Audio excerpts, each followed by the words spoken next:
We've seen some of these offers go from 7-figure offers to 8-figure offers, or 8-figure offers into 9-figure offers. When you focus on the growth of people, the money follows. Instead of wasting the time and energy to build that over the next 7 years, we find somebody who's aligned culturally to us from the growth and how we view the world. If you focus on growing other people and also working on growing yourself, that's the rocket fuel. Yeah.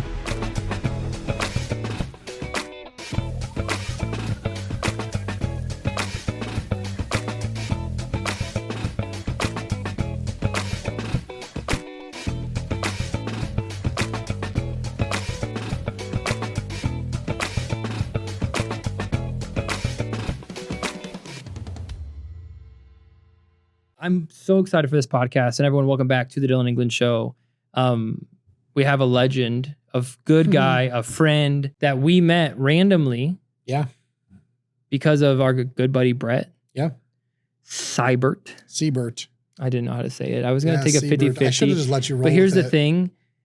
I've only called him Brett, and I've never had to say his last name. So It's perfect. I'll keep on this. And actually, shout out Matt Derry. That was another issue I had. So I always just type people's names in. I never use their last name. Matt Derry is one of our clients. He owns a podcast called Locked On Lions. And I had 2 R's in his last name the first time I saved his contact, but his name only has 1 R. So every time I'd introduce him to people, I would introduce him with 2 R's. And like 10 times in, he just texts me. He's like, "Hey bro, love you. But like my name has 1 R in it." I was like, "What the?" So sorry, Brett. So anyway, I'm sitting on the plane. You guys kind of walk past. Brett and I had just randomly met at an energy meeting. Shout out Dave Feidner. Just like one time. Yep. Brett texts me and he's like, "Bro, I got someone you got to meet." I was like, "Cool." So I wait for you guys. He texted you that when we were on the plane? Yes. Oh, that's funny. Yeah. Okay. Yeah. He's like, "Hey, I have a buddy I'd love for you to meet." And, so he's already trying to play matchmaker, right? Just like, "Hey, 2 cool guys, whatever." Yep. And I wait for you guys on the plane, and we just start walking to the EOS conference, and we connect and become friends and have lunch. And next thing you know, you're now sucked into my ecosystem. In the world. Now I'm sitting here on the now you're on the show, and you are, man, you're just awesome. So I like kind of giving credibility at the beginning of the shows to kind of let people know who we're talking with. You've scaled multiple companies. You've been successful in operations. You just sold the company you were at. Now you're working with the company that bought you guys out. Yep. I'm assuming I'm allowed to say all that stuff. Yeah. So far. Okay, cool. We're I'm allowed. And so today I want to go a little bit into 2 things. Number one, a lot of the listeners of my show want to be entrepreneurs. They're young. They're like, "Hey, like if I want to be an entrepreneur, like what should I look for?" So just some advice in your journey as you build and get into your story a little bit. And then I'd love to get nerdy a little bit in operations for our ops integrator nerd business folk that listen to this episode. That I'd love to get your take on ops. So I'll start with this from someone that has scaled multiple companies at this point successfully. Where did your entrepreneurial journey start when you were like, "Wait a second, I don't think I just want to plug and play in a company somewhere. I actually think I have an itch to run some stuff"? Where did that start for you? Yeah, I think the first place, it wasn't necessarily entrepreneurial, but I think it was my desire to coach. So like back, I was a mediocre to below average athlete in high school, but I loved sports, right? So it was like, okay, if I can't go play college sports, I can't go be a professional athlete. I think I'm smart enough, and like I have the ability to connect people well enough, like maybe I can coach. So I really kind of was initially started my career really going deep there. But I think it was that like, how do you take a team of people to accomplish a goal? That was like the initial onset of it. And then as I went into my career in education, I got to play that out over and over and over across, as an assistant principal, as a principal, as a superintendent, across multiple teams. And then I think that really gave me a solid understanding of how like people work and how people work together in an environment where nobody really owns anything, right? Like we're just here for the common mission of like, we're trying to do right by kids and we're trying to do this. Yep. So then, as I had some success in the different buildings I was in, so as a principal, my school was about to close due to lack of academic performance. And within 4 years' time, we went from being on the state's bad list to we were the #1 performing school in our authorizers portfolio. And then that just kind of afforded me the opportunity to do that at bigger and bigger scales. And so finally I got to a place where I realized like there's actual like economics around all this. And I'm driving a lot of the value and not necessarily getting a lot of the value back in from an economic standpoint. So that was when I really went into like hey, I'm going to try to buy the company that I'm working for. So that was my first kind of jump from I'm a public servant doing the greater good to like the dark side of like, all right, now how can I make money doing this? And that was just like a hard launch into a very different world. And the measurements are all different. And like, hey, there's things that we have to do for this business to continue to run. And we had, 80 home office staff. We had 2,500 employees across all of our school sites. There was a lot riding on that. And as a 31-year-old entrepreneur for the first time, there was kind of that like, okay, like I got to make sure I get this right. But I think I'd learned enough things along the way of leading other organizations and groups of people that I thought I figured out like, okay, does this sauce kind of work in a different environment out of the school and into more of a corporate setting? And sure enough, it did. So over the course of that time, I was able to scale that business about 4x. So, we were doing a low 7-figure profit number, and we were able to do about 4x that over the course of a couple of years. Wow. And then had the opportunity to sell that. And this was really then the next step of saying, okay, I was kind of in a contained ecosystem in the school space, in the education world. Does this transfer over to another industry? And I was really excited about challenging myself with, does it work that way? And so that's where I found myself into wealth management, bought into a firm. And, I think in a similar way, we were able to have some pretty significant growth in the kind of tweaking the focus of the company and just how do we align more in a business. And again, we talked about this kind of before the podcast. In all these spots, I've been able to move from founder-led organizations to trying to drive a more of an enterprise feel. Mm-hmm. And so I think having that experience of coming into another company that was founder-led, owned and operated, and a great company, like in both cases, these are successful companies that have grown, done the work of growing from one size to the next. But I think that next iteration for a lot of companies where it's like, this thing would have died if I didn't put my effort in, and I got to keep putting my effort in, and it's all dependent on me. There's definitely a different mindset to say, okay, how do I break myself from that and empower a group of people to carry out the mission that I'm trying to cast for my company? And how do I get them bought on board to that? Whether they're incentivized economically or as an owner or whatever, they might not be. But I felt like in my experience in my career, I've spent a lot of time around people who didn't have any ownership, but still were very much bought into a mission. And I think this is something you can do at scale with people. I think if you treat them well and do all the things that you need to do there. And so I think stepping into that space, again, similarly, when I started that company the year before me, did about 5.6 million in revenue. My first year there, we did 9.1. Wow. So kind of hit, and then obviously the profit margin scaled along with that. And so doing that for a couple of years, there was another opportunity to sell up into this bigger company. And again, then find myself kind of in a similar role where I'm stepping into a new place. And it's very different because this is a bigger, more scaled version. It's what we were looking for. It's what we wanted to be in 6 or 7 years. And now we just found that we could accelerate that really fast by just bolting onto them. And so, being in an ecosystem with the product set that they have, the ability to serve our clients the way that they can with scale, and we're not just out piecemealing together, all the different pieces of somebody's financial wellness. And it's like, oh, I got a guy for that. And I got a guy for that. Now it's all kind of contained in house.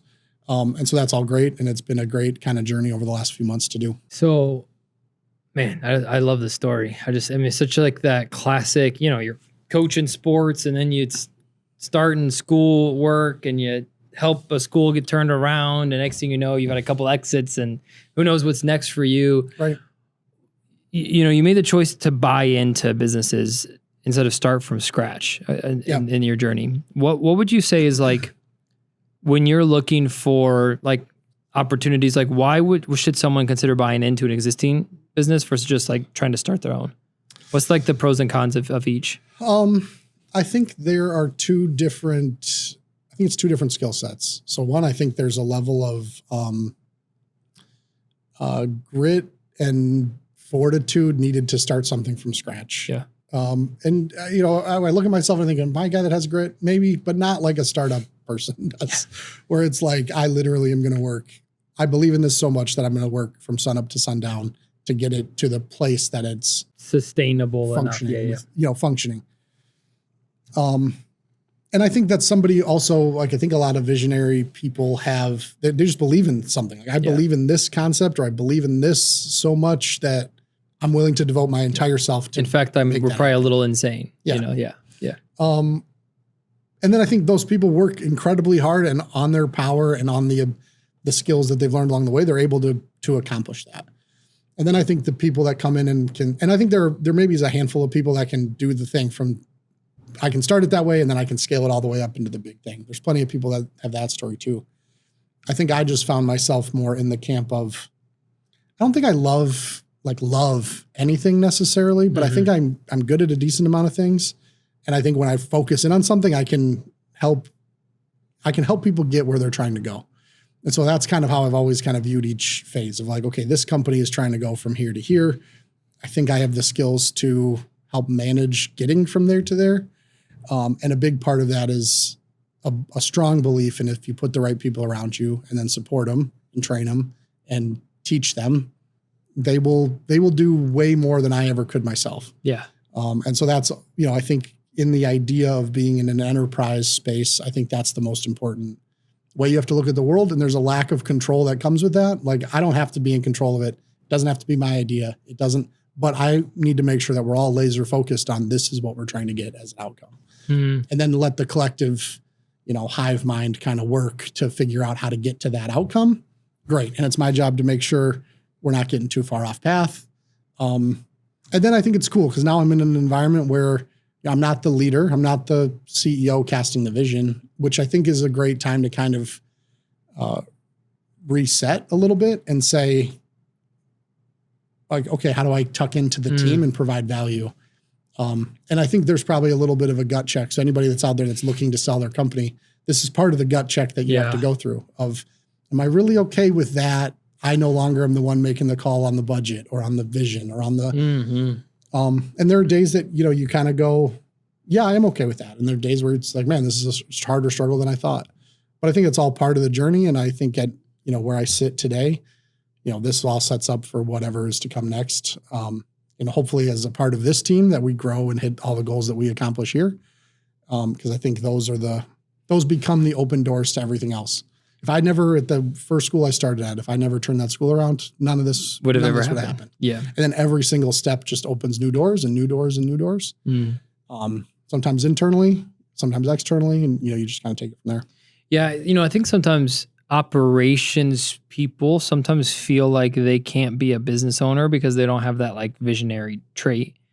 And what it sounds like I'm hearing is maybe if you're more of an operator type person, buying a existing business versus trying to just vision cast something from scratch could be a very legitimate way to go. And it could be like, you actually could be an amazing business owner as an operator. Yeah. Like, it's not like it's only reserved for the visionary type people to run a business. Yep. It's actually, operators probably even make better business owners in a lot of ways because they're not so crazy, not so squirrel chasing, they have better systems, all that kind of stuff. But buying into an existing ecosystem of vision and is potentially a better way to go than just trying to start one from scratch. I think it definitely takes that pressure off of like, it's functioning. And then you get to decide, am I willing to buy a business that's doing $250,000 a year in profit, that's doing $2 million a year in profit? And like, I get to pick my adventure. Your risk tolerance of the loan and all that kind of stuff. If I got the debt out, and do I have margin that if I make a couple bad calls and our revenue dips, am I mortgaging my house and am I figuring that out? Or do I have the room to say, all right, I don't love my revenue dipping, but I can manage it and weather it and kind of take it on to the next thing. But there's no question that, I think having the ability to manage a system that can run your business, whether you've built it from scratch, whether you've bought it, whether you're just on a team that's all moving in the same direction, those are the pieces that, like, how do all the pieces work together and all row in the same way? Yeah. Because otherwise you get that drag that you just can't break through to the next Because that's level. the common theme when it comes to just running a successful organization is like, that's why I love sports. I mean, I think the reason why you nailed it, you've been such a good business leader is you learn how to coach. Mm-hmm. And when you coach, and you mentioned this earlier, the team, no one's getting paid for it. No one's showing up to practice because they're getting a salary at a high school level. You know what I mean? It's like they're getting NIL deals or whatever. They're showing up because they love the game and they all want to win. Yeah. And they're all going to do anything it takes. And then even on a good team, you have bench players that are supporting the starters because they all want to win. Right. And when the starters succeed, the bench isn't like, well, I should be on that field. They're saying, dude, we won. That's great. Like, because the ring looks good on the same finger. It doesn't really matter if you... And I think that probably shaped you significantly, even when it just came with culture and just how you've almost just coached like 3 or 4 different times, right, in completely different capacities. Well, and the craziest part of it all is that when I look back at all of the things, whether it was actually in basketball, I mean, I played basketball, but I wasn't good. In education, I taught, I don't even know if you could really count it teaching. I taught 4th through 8th graders. It was called like an advisory class. So it was like life skills.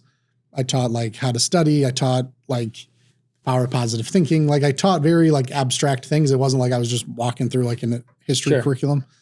So I did that for about 3 years while I was an assistant principal. But I look back and I think even having this success in education, I was never like the star teacher that had a classroom and did it at the ground level of it. But I think it's 2 very different skill sets. I think going into wealth management, I'm not personally a financial advisor. I don't have clients that I manage their assets and I build financial plans for them. I've never done that. But being able to lead an office that has 9 financial advisors and a support staff around them, it's very different skill sets that are needed, and one doesn't translate into the other. Yeah. You can't just ping pong them back and forth. It's 2 different jobs and 2 different roles. Yeah. And I think that is an interesting kind of dichotomy of I've lived and worked in 2 different spaces and never did the primary job in each one. And at times there certainly can be imposter syndrome around that. Like, for sure. Oh man, if they know that I don't know how to do this, then and especially when I was a principal, I mean, I was 26. I had teachers that had been teaching longer than I'd been alive.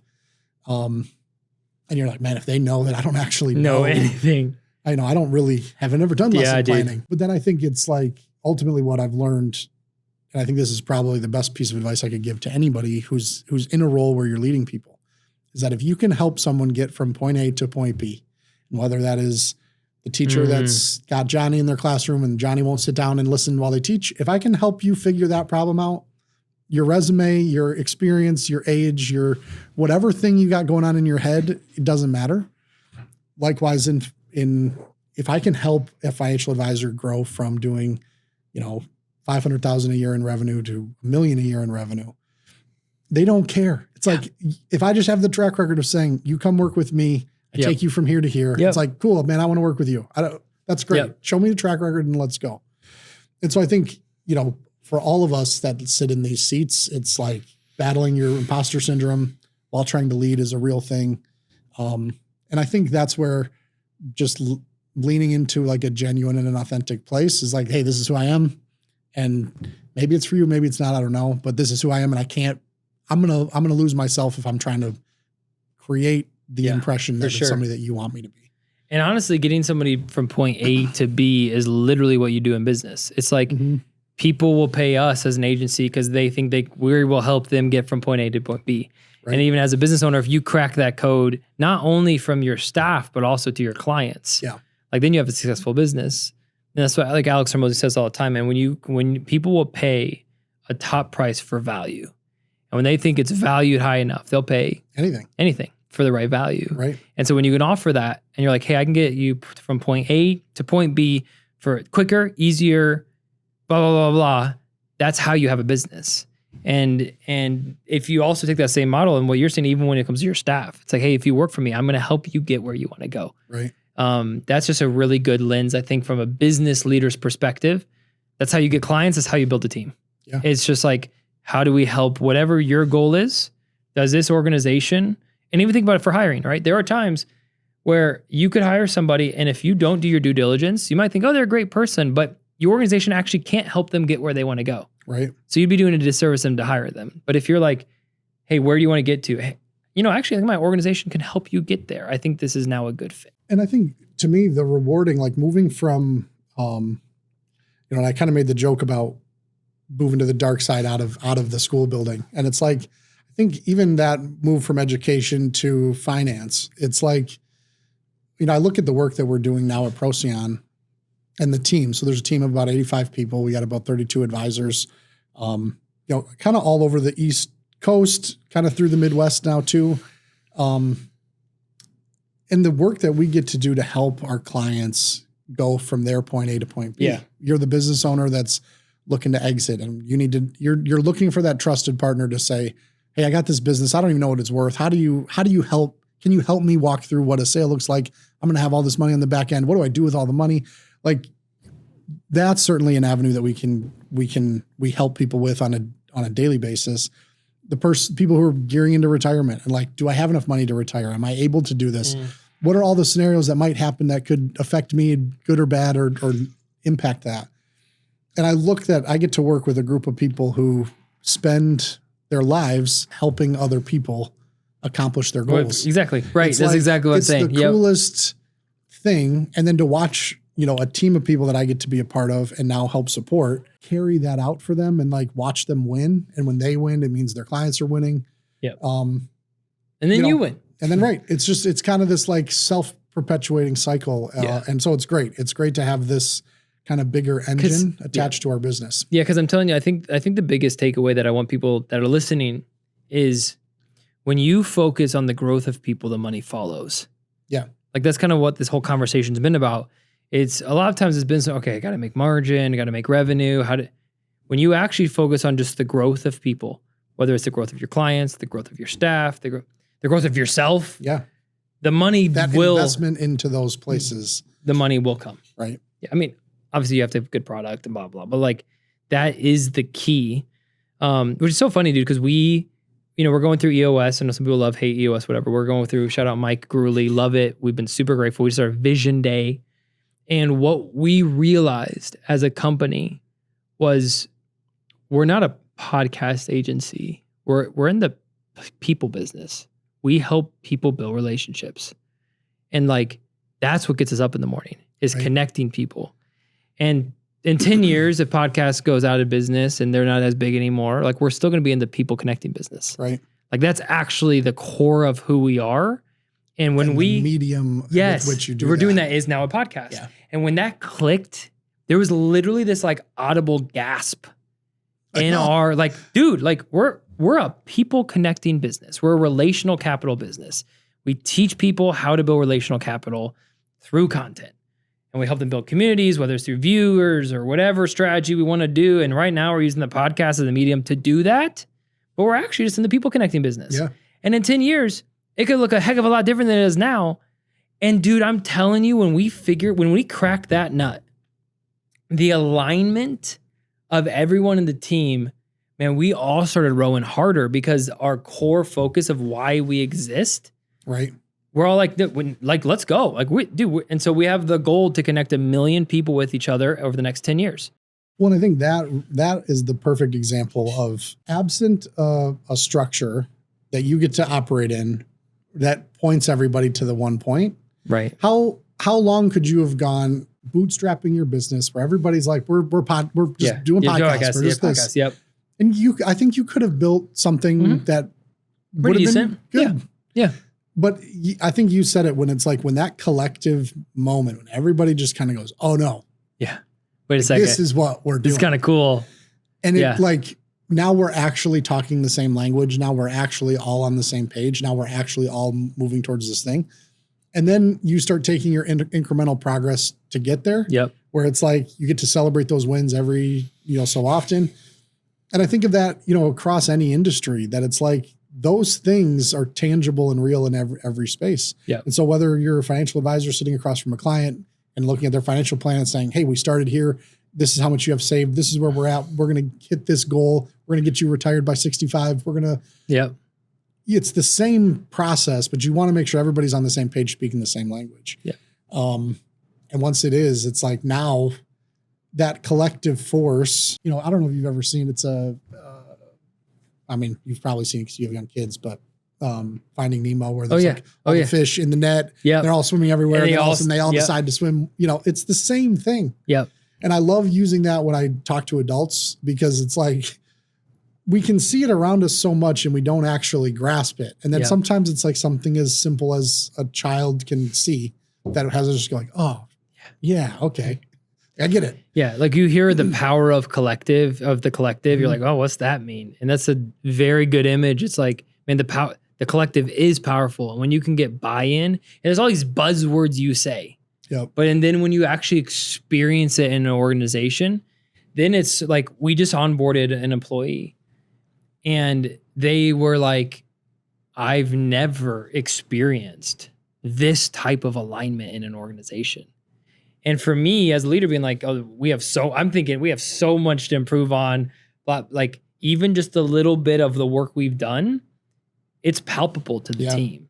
And I think that if we ignored it and we're like, hey, we do this work, we get paid for doing this work, and then I pay you guys. It's like, probably, maybe you make a good living, maybe you provide, but like, we're not all really rowing to the same spot. And you're going to have a lot of people that are like in and out. Like, high turnover. And there's a higher paying job over here. I'm willing to leave for $5 extra up the road. Like that's all I'm here for. Yeah. And I think that moving people to a space to be more mission focused, where it's like, I think the burden then becomes as the owner or the ownership group or whatever, like, how do you properly incentivize your people? I think that's important. Yep. Like, it can't just be that like, hey guys, buy into the mission, I'm not going to pay you at all. Because I think it's all cheesy and you're like, this is just another word on the wall. I think it's the like recognition that, hey, if we're all doing well, if the company's doing well, we can all do well in that. Yeah. And I think the companies that figure out how to do that best and figure out ways to like, and it doesn't always have to be monetarily investing into their people, but how can you show that you are an important piece to me? And that's what I think is cool. And when we went to sell our business, that's probably the hardest part, is going, okay, this is our culture. We care about people. We want people to do well. We want people to succeed. And I don't want to sell somewhere where maybe that's not how it is.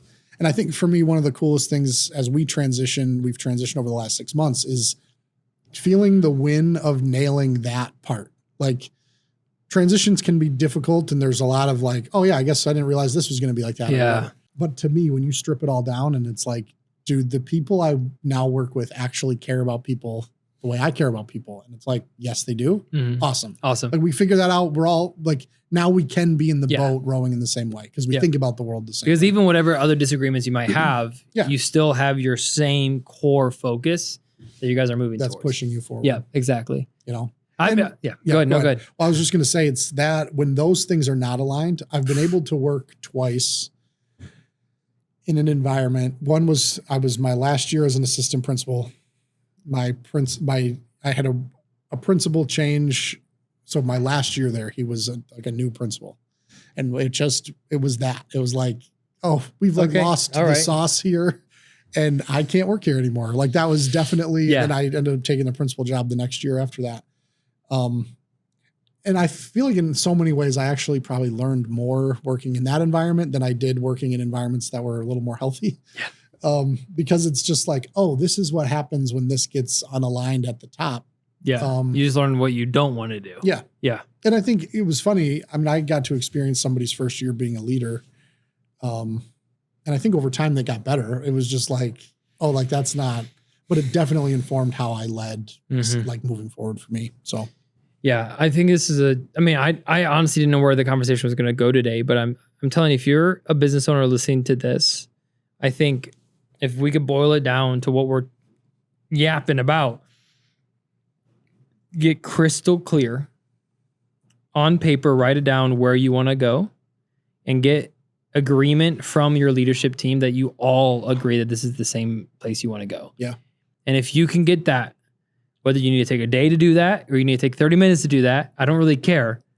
But like, it's one thing for you as an owner that's listening to this to be like, well, we do have core values. I wrote them and I told everyone that we're going to do it. It's like, you don't have company core values. You have Steve core values that told Lisa, Tim, and Phil all what to do. They don't share the collective. Right. This needs to be a team decision that you guys, even as an owner, sometimes, man, as an owner, you got to put your ego aside. Like sometimes you just got to let your leadership team make some decisions and make buy-in. Of like, hey guys, what do you want from this brand that's being created? And I think as founder, and again, I'm in that boat, right? Like I'm a founder-led company. It's easy to be like, no, this is mine, like my baby. Like, no, you don't touch this. This is my baby. Mm-hmm. I take all the risk. But if you can, for just a second, separate that company from you and say, hey guys, like, what do we want this thing to be? Right. Together. And yes, I own it. Yes, it's my livelihood on the stake if it doesn't work out. But when you get the collective buy-in of the brand and the company, then you all can work together a little easier. And that's some coaching that I got, and it was super helpful to me. Be like, this is our company that we're moving forward. And again, they're not gonna, if they don't have equity, then you got to pay them well, or you got to do other things that's gonna incentivize them. And I think that's one of the hardest things to maybe change the mindset of, is that nobody's going to care about this as much as I do. Yep. And that's not true. It's true in the sense of like, you're going to work like a rabid dog to make sure this is successful, because at the end of the day, if you make some bad decisions and you screw up, any employee you have working for you can go find a new job and be like, yeah, my owner screwed up and I still have my house and I have my car. And I'm able to leave. If you screw up something and you're trying to go find a new job and you hear like, oh, you screwed up this whole thing that you were running and managing and I want you to come manage this for me. Like, I get that there's some dynamic there, but I think with the right framework where you're getting people to have voice to the mission, and it's not just, this is my mission and now I need to find out, and I'm going to pay you to be part. Out. Yeah, exactly. But if they actually get to buy into, like, you have people on your team who love the concept of relationships and connecting people and how do we put people in spaces to help them get where they're trying to go. Well, they are bought in. They do care about this as much as you do. And I think then it's the responsibility lands on you of how do I properly reward that? Reward and equip them to be able to do what they need to do. Yeah. You know, I think sometimes you hear founders, oh, my people love me. It's like, they might. And you know what? It's powerful to have a founder that the companies love and the employees love, but that doesn't last forever. And you know, like, thinking about it, if you build your full company just based off of the founder, if he ever leaves or if it ever sells, the whole thing's gone because you didn't ever build past yourself, you know? So that's why I think it's important to, like, I think your people love you. I think my people love me. I think my personality is a big reason why, and my passion is a big reason why we built what we built. But it can't be that can't be the only thing that people are bought into. Right. I think that's how you get started. Like, you're kind of this like crazy visionary that like, you trust me. Right. Like, this is just going to be awesome. Well, I think it's, and that's how it starts. And then what keeps them is clarity. Exactly. So it's like, once you move them into the phase of, great, we are all excited to be here. Now what are we doing? But we get really clear on what we're trying to do. And then people can watch the momentum of, oh, we said we wanted to accomplish this, which means we needed to be here in a year, which means we need to be here 90 days from now. And they watch you march towards this big goal. Yeah. You just watch the momentum around, like, and then how it can tie down to people who, especially in bigger organizations where it's like, do I contribute to this big overarching company goal? And I mean, everybody's heard the story of JFK walking through NASA and he bumps into the janitor and he's like, what are you doing? Or, you know, what do you do here? And he goes, I'm helping put somebody on the moon. Like, whether that's a true story or not, I highly doubt it. But I think the idea behind it is so good. It's exactly what you're trying to get all your people to align to. And I think once you have it, I think it's where you can see you're harnessing the collective power to go accomplish something, hopefully, that is bigger than any individual person, you know, on their own. Yeah. I mean, if that doesn't fire you up listening at home, I don't really know what does. Because it's so powerful, man, as a business owner to realize that the power of one is not enough. But when you have the power of the sum of everything, that's so much more powerful. Right. And solopreneurs, I think it's tough, right? When it's your baby and you don't want to give up the keys, you end up strangling your baby. Right. And eventually just trusting other people getting buy-in, man. And it's just so fulfilling. And I'm just experiencing it to like this. And I have a lot to learn. I'm going to make a bunch of mistakes, and there's no even chance that this company's going to succeed. Who knows, right? We're super early on, but just that buy-in, man, when you have, like, I told the team today, we were on a call. There was 4 of us on the call onboarding this client. And I'm just like, this is awesome. Like, and everyone of our team, like, they knew their roles. They knew exactly what they're accountable for. I was like, hey, this is your person for this. This is your person for this. We're all here as a team here to help you. And I told them during our L10, right? I was like, guys, like, I can't tell you how much I appreciate you just being here and just seeing just all these squares on a Zoom call. I'm like, dude, this is just fun. Well, it'll be awesome for you as you continue to see more squares. Yeah. And it turns into the Brady Bunch. And then you're like, man, I got this whole group. I mean, and it's going to happen. I mean, it has already happened. Now you just get to live out experiencing it, which is cool. And try not to screw it up. Yeah. That's what right now. Well, I think that's at the end of the day, there is no place or plateau where you stop screwing up or you stop making mistakes because you can grow, you'll learn this, you'll grow, it'll elevate you to the next spot. Well, then you'll just be in a new spot where you don't know what you're doing. Because now you knew how to run a company with 5 people. Do you know how to run a company with 30? Yeah. With 60, with 100? No. And the problems just get bigger and more expensive. Right. Yeah. And that's the life that entrepreneurs sign up for. Yep. It is funny, man. It's like when we were in college, right? We were like, oh my goodness, my life. I remember being in college and my parents would be like, it's not that bad. And I'd be mad at them. Like, no, what are you talking? Like, I'm so stressed out right now. I have this math test, I have this exam or this speaking thing. I'm working so hard. I'm studying. And then that was the peak of stress at that point in my life. Totally. Right? Or it's like my 3-year-old, right? It's like just stressful for her to like obey and clean up for 5 minutes. Like that's like the peak of like uncomfortableness that she experiences right now. And it's easy to downplay it, but it's also like that is that person learning. And I think of it in the same way. I'm like, man, I'm growing this company and we're trying to get to 1 million and I have to make all these decisions. And then it's like someone like you in different dude, like 5 years from now, you're going to be wishing you had these smaller problems. You wish that, and then you wish, man, if I could just go back and be a principal in a building, like, man, I could crush it now. And I just think of that at every iteration. It's been the same thing where you get out of it and then you kind of look back and then you've learned a bunch more. And then you're like, oh man, I was so bad at like, even when you thought you were good at something. If I could have just known this, or if I would have just had this experience, this would have changed how I would have interacted here. And it would have, but I think that it ultimately shows that the greatest commodity any of us can capture is time. And so to me, whether you're a small business owner, I look at like in the wealth management world, and it was a huge part of why we decided to take the choice to sell was we can get where we're trying to go for our clients probably in the next 7 to 10 years.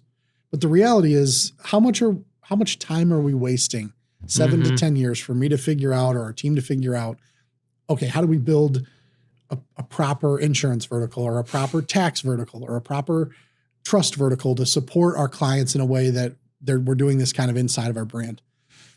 And then when you realize like, okay, instead of wasting the time and energy to build that over the next 7 years, we find somebody who's aligned culturally to us from a growth and how we view the world, and they've already have it built. Okay, if we bolt onto that, how much faster can we deliver this to our clients? How much faster can I help my advisors grow from doing $300,000 a year in revenue to doing $1 million a year in revenue? Can I get them there over 10 years? Probably. Can I jump into somebody who can help get them there in 2.5 years? Yes. Is that better for them? Yes. Is that better for me? Probably. Is it better for their clients? Certainly. So it's like you start to think about all those things, and it's like time becomes really the thing that we're starting to trade around. And I think that, investing in the things that can speed up that journey, can speed up your, incompetence in a good way. Like, I'm learning all the stuff I need to learn to be able to be successful moving forward. How fast can I become competent now just to step to a new place where I'm incompetent again, And then you're just in a rinse and repeat. And the faster you can do it, the better. And you waste so much more time if you're willing to step into the space and go, I'm incompetent. How do I get competent? Yep. If you step into the space and go like, I need to show everybody I'm competent when I'm not, I mean, you're hit. You're going to Yep. waste all your time trying to just show that Figure it you're out. something you're not really are. Instead of just figuring out how you get competent. And I think one of the best things you can do too is like the best way to shorten a time on something is find the people that have already done it and learn from them. Yeah. You know, like surround yourself. Dude, I've been on this kick recently, right? Where I've been on this like really big kick on like, you know, rising tide raises all ships, but sinking ships sink all ships, or sinking tides sink all ships, right? You know, we hear about rising tide raises all ships, but we never think about a lowering tide also lowers all ships. I've been really like pounding this into my head on like the rooms that I'm in, the people I surround myself with. And one of the best ways you can avoid mistakes is surrounding yourself with people that have done it and are willing to share. Yeah. But a lot of times we just surround ourselves with people that are willing to share and they've never done it. Mm-hmm. You know what I mean? That's a big difference because everyone's willing to talk. Everyone's willing to tell you why you're wrong, why you're right, what you should do, what you shouldn't do. There's millions of online gurus that have never actually built a business that have made millions on some online course on how to build a business, right? But if you can surround yourself with the people that have experienced it, done it, and they're like, hey, avoid this. I'm like, well, how do you know? Well, I didn't avoid it. Here, and this is exactly what happened. And I think that if you're a young entrepreneur, man, people that have made it and are successful, they actually want to help you out. They're actually looking for people to pour into because they're sometimes like even looking for purpose. They've made it on the proverbial mountaintop and they're actually looking for someone to invest some time in. They see someone to ask them. Yet we sometimes either feel like we don't want to ask someone because they're too big for us, imposter syndrome. I don't want to ask this person for help because they're way over there and I'm not to their level yet. And so we end up just asking bottom feeders for their opinion and we wonder why we're still in the bottom. You know, it's funny because I've had a couple ideas. I've written one book. It was a school leadership book. When I was deciding to write that book, I almost wrote a book called Make the Ask. Because I also can think like, looking back in my career, all of the times I was able to get the opportunity, in large part was because I made an ask. That, to your point, like either my ego probably should have said, don't make the ask. Yep. Like you are not ready. You're not ready. You're 26 years old. You're not ready to be a principal. Do not ask to become a principal. But I did. And then all of a sudden they're like, yeah, okay, you can do that. And then you sit in a room and you go, oh man, I am not ready to be a principal. But I'm now self-aware of that fact. Yes. So it's quickly like, how do I put a group of mentors around me? How do I go and enhance my knowledge in this space? How do I quickly close my knowledge and leadership gap in this? And I think then that, you know, that creates a level of curiosity of not just like, what's the only way to do this, but like, what's the best way to do it? And I'm not really attached to the best way. So like, cause it's not, I didn't come up with this great idea that's like, I think this is best. It's like, kind of looked at what's out there. This is what people are telling me is the best way. I've seen their success. Cool. Maybe I should just do what they do. Yep. And then that just becomes a rinse and repeat thing. Yeah. And I think in the wealth management space, you know, coming into a company, we were part of an ecosystem called Advisors Excel.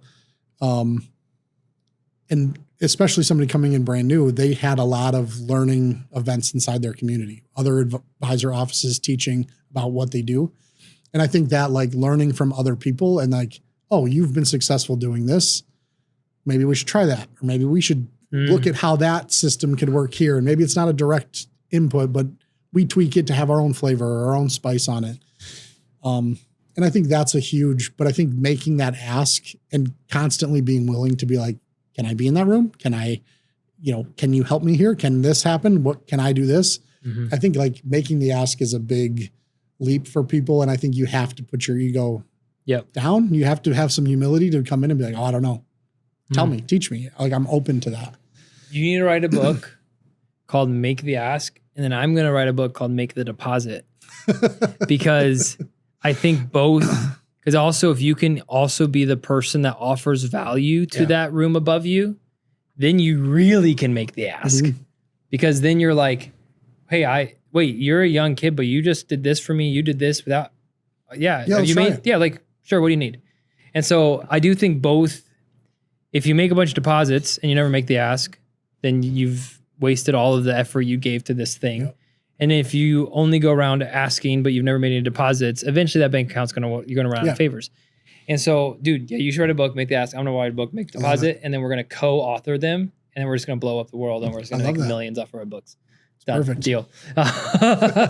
So, before we wrap up, I want to just, when we think about Procyon, what you guys do. So you guys like a family office? Like, what do you like? Walk me through kind of, you mentioned a couple times, have a lot of stuff going on. So I'm curious on what you have going on as we're going to wrap up. So if businesses are listening to this, they can kind of get a good feel of what they could walk into. Yeah, I think it's a great question. We're not a technical family office. So, but we like to think of ourselves as providing family office-like services to, people with between $2 and $20 million, right? So to have a true family office, most people are in the 9-figure net worth space. And really you start to think about like the amount of people that live in that world are just fewer, right? But people who have worked their whole lives and saved $1 million, $2 million, they deserve to get the same type of treatment and the same type of care and the same type of focus that, a family office would be providing to their one client.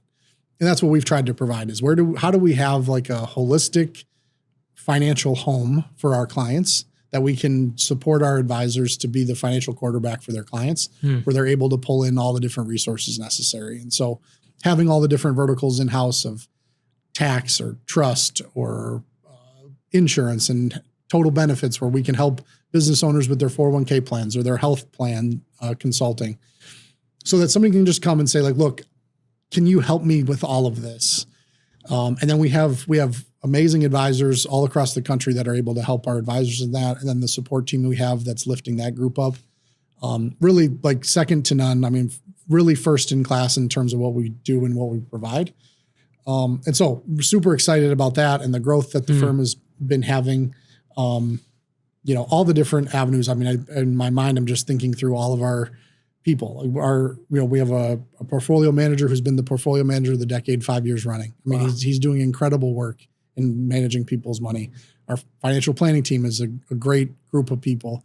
And all these people are taking some of that back office work away from our advisors so our advisors can spend more time with their clients and really understanding, okay, what do you need? And then when we get to hear back from our advisors, hey, we're starting to hear more that our clients need this service. Well, then the firm can say, okay, let's build that out and support it.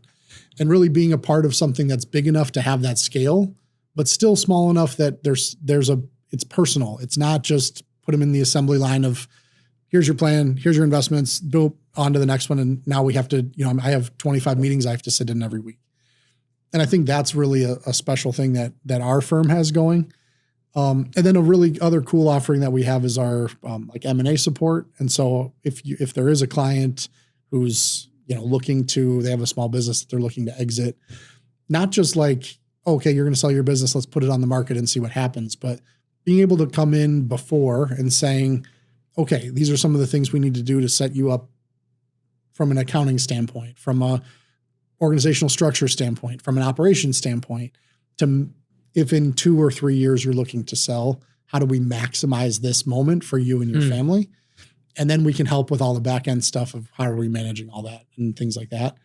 But I think, having that relationship that's embedded and kind of in this longer term trust. So you're not just like, for so many small business owners, this is your thing that you've put your whole life into. And so when you're coming to the end and you're like, you don't just want to like Google trust some random person. Who can help me sell my business and grab somebody off the street. I think having people who've been able to walk a number of clients through this can show a track record of, hey, your initial offer came in maybe, and you told us, because that's a lot of times how it can happen for us. Client comes in for a meeting. Hey, I'm thinking about selling my business. I just got an offer from somebody for X amount. And we've been able to say, hey, why don't you give us a chance don't accept that offer. Give us a chance to come in. We'll do some analysis here. Maybe we can help take you out to a broader market. And we've seen some of these offers go from, 7-figure offers to 8-figure offers or 8-figure offers into 9-figure offers. And it's real. It's like, that's life-changing adjustments for somebody's family and their legacy in terms of, working and building a business for 40 years. And now you're passing this gift down to your, potentially your family, or you have philanthropy that you're wanting to do. And so being able to help really coach people through these key life moments of how do I handle my retirement? How do I handle the sale of my business? How do I handle if I'm a business owner that has a large employee subset, how do I make sure I'm giving them the best health plan possible? How do I make sure our investment offering in our 401k is the best possible? And having people that specialize in that, where you're not doing it with 4 different consultants and you have 4 different meetings a quarter. Yeah, it's all fractionalized. You're in one spot and somebody is really championing that and quarterbacking that for you. That's at its core, that's what Procyon does, which is essentially family office-like services. Yep. But just doing it for more people than just the ultra net worth. Yeah, that's great. One more question for you, and then we'll wrap up because it's already been almost 45 minutes. Which, dude, time just goes so fast when you're having conversations. What is one lesson, as you're now helping build Procyon and you're growing and you're offering amazing services, and obviously if you're a business owner, you should call Dr. Tim to just get an idea of just what he's talking about and really just dive in on how they can help you. But what's probably one lesson that now that you've learned, whether the easy way or the hard way, that you wish you would have known when you first started? That's a great question. I think something if I could have known it at the beginning, probably would be, my mind's in 2 different spots. So I'll just say them both then. That probably means they're both important. One, I think the investment into yourself. So I think initially I probably lived a little more in the tell everybody else what they should be doing space. And I think that I had good enough advice probably in the beginning that it worked, but it wasn't great. And it was a lot of kind of doing it from an empty cup. It's like I wasn't quite practicing what I was preaching. But I knew what the answer was. It's oh man, you should be investing. I was telling people to do that. How do you grow and build and learn? But I wasn't necessarily doing that. And I think, especially early on, I think I would have been able to avoid some pitfalls had I spent a little bit more time on doing that. How do I build myself to let my cup fill up? That way the spillover is what's filling other people's cup versus me just spraying a hose at everybody. So I think that's one of the bigger things. And then I think I learned it over time, but I think if I had just known it at the beginning, maybe it's a similar concept, but I think building the people around you, how do you help people around you grow? Because as people grow, it's the rising tide lifts all ships. It's as that collective growth happens on an individual basis. It is the thing that rocket fuels companies to success, and organizations to success. And so I think leaning hard into not getting caught in what are all the little tricks and tips of the trade and what's the silver bullet that does this or that.